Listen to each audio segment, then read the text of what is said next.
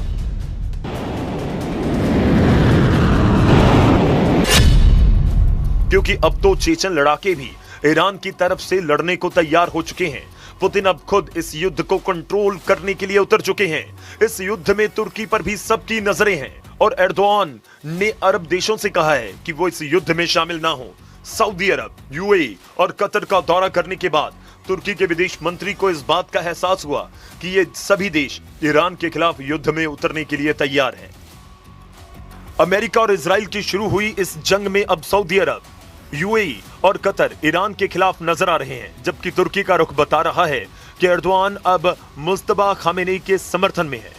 वहीं नाटो में स्पेन ने भी अमेरिका को बड़ा झटका दिया। स्पेन ट्रंप के युद्ध के खिलाफ शुरुआत से है।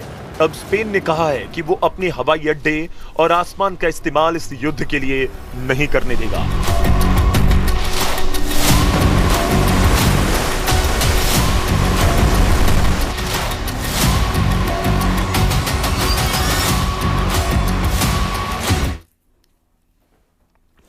अमेरिका और इजराइल के लिए ईरान पर विजय पाना अब मुश्किल लग रहा है। जहां अमेरिका के बंकर बस्टर बम भी नाकाम साबित हो रहे हैं, तो वहीं दावे किए जा रहे हैं कि ईरान के पास इतनी मिसाइल पावर है कि अगले 2 साल तक अमेरिका के लिए उसे हरा पाना आसान नहीं है।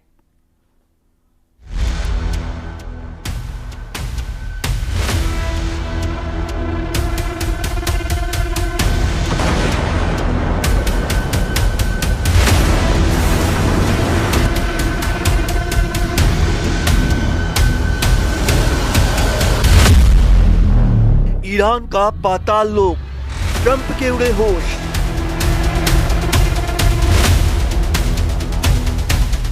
अगले 2 साल तक अमेरिका से लड़ सकता है ईरान।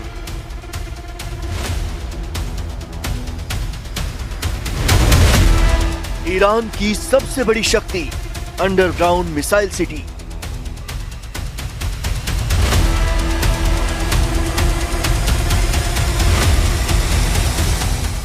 एक महीने से अमेरिका और इजराइल ईरान पर लगातार हमले कर रहे हैं। अमेरिका की स्ट्राइक में ईरान के कई बड़े लीडर्स मारे जा चुके हैं, लेकिन ईरान न सिर्फ युद्ध में मजबूती से खड़ा है, अमेरिका और इजराइल को जोरदार जवाब भी दे रहा है।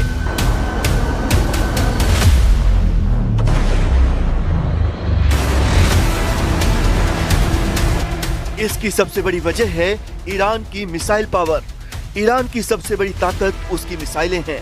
दावा किया जाता है कि ईरान ने ऐसी मिसाइलें बना ली हैं जो 4,500 किलोमीटर तक प्रहार करने की क्षमता रखती हैं। इससे भी बड़ी बात यह है कि ईरान ने एक पूरी की पूरी मिसाइल सिटी बसा ली है, जिसे चाहकर भी अमेरिका और इजराइल के लिए खत्म कर पाना संभव नहीं लगता, क्योंकि ईरान का ये मिसाइल लोक धरती से करीब 500 मीटर नीचे है, जबकि अमेरिका के सबसे शक्तिशाली बंकर बस्टर बम GBU-57 भी जमीन के अंदर अधिक से अधिक 60 मीटर तक भेदने की क्षमता रखते हैं।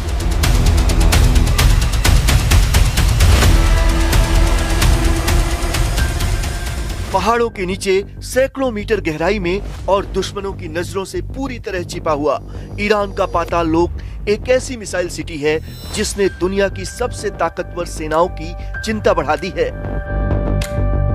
रिपोर्ट्स के मुताबिक ईरान ने अपने मिसाइल लॉन्च सिस्टम को लगभग 1400 फीट यानी करीब 400 से 500 मीटर से ज्यादा गहराई में तैनात किया है। ये सुरंगें जाग्रोस पर्वतमाला की ठोस चट्टानों के भीतर बनाई गई हैं, जो खुद एक प्राकृतिक कवच का काम करती हैं।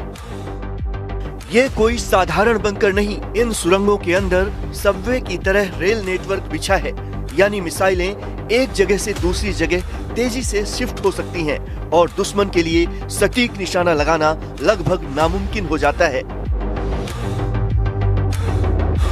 ईरान के पास ऐसे कई मिसाइल ठिकाने हैं जहां मिसाइलें रेडी टू फायर मोड में रहती हैं। यज़्द अंडरग्राउंड कॉम्प्लेक्स लगभग 500 मीटर गहराई में बना हाईटेक बेस है, जहां से हाइपरसोनिक मिसाइल लॉन्च की जा सकती हैं।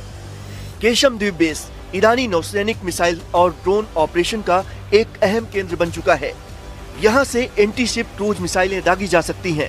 यहाँ से ईरानी फौज हॉर्मुज स्ट्रेट पर नजर रखती है। कोनेश कैनियन साइट ये करमानशाह क्षेत्र में मौजूद सुरंगों का जाल है, जहाँ कयाम 1 और फतेह जैसी मिसाइलें तैनात हैं। इमाम जावेद बेस ये बेस मोबाइल लॉन्चर सिस्टम के लिए विकसित किया गया है और ये बैलिस्टिक और हाइपरसोनिक मिसाइलों से लैस है। ईरान की इस मिसाइल सिटी की सबसे बड़ी ताकत है उसकी सेकंड स्ट्राइक कैपेबिलिटी, यानी अगर हमला ऊपर से भी हो जाए तो भी अंदर छिपी मिसाइलें सुरक्षित रहेंगी और दुश्मन पर पलटवार किया जा सकता है। एक रिपोर्ट के मुताबिक अमेरिका ने ईरान के मिसाइल और एनर्जी नेटवर्क पर हमले की चेतावनी दी है, लेकिन ये अंडरग्राउंड ठिकाने सैन्य विकल्पों को बेहद कठिन बना रहे हैं। यानी साफ है, ईरान ने जमीन के नीचे ऐसी अदृश्य ताकत तैयार कर ली है जिसे खत्म करना आसान नहीं। ये ईरान का ऐसा पाताल लोक है जहां दुश्मन के लिए पहुंचना करीब करीब नामुमकिन है।